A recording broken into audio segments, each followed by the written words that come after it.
Beldur zara, Amaia? Hombre, piti bai. Saialeko da puntu bat, non berak ezin izango duen bizi, berare guzteko jakon bizitza hori.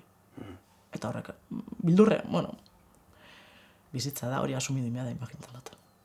Zuri elkartu zitzaizkizun garai batean, amaren zaintza eta 8 urteko semearen zaintza. Hori de. Da enpresi. Eta enpresa. Eta enpresi. Eta lana. Eta lana, hori de. Da, bebai, okintzoten lo batxu bet. Ez dut egin denporarik, ez lo batxu ikusteko, ez umigaz egoteko, bai, nahiko gogorra. Zer sentitu nun ama hil zanean. Sentimentuak alde batetik, berbalizatzea gehien kostatzen zaidan sentimentua da hartu nula arnasa.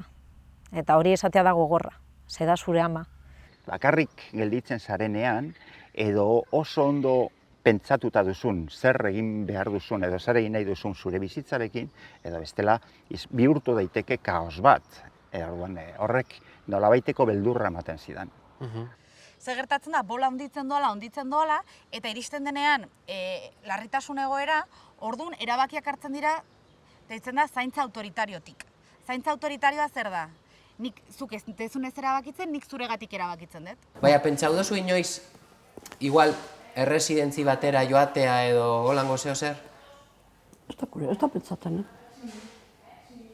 Hemen, ondo. Ikusitzen dut ama, negar baten, mesedez beran etxetik esatateko, bera ondo dauela bakarrik eta bera aldauela egon bakarrik. Hori izan da horrible. Famili zare horren lepora doala zaintza kontu guzti. Horreri, buelta bat edo beste, emon behar zaio. Klaro ipini behar dana zaintza ertigunean, baina benetan.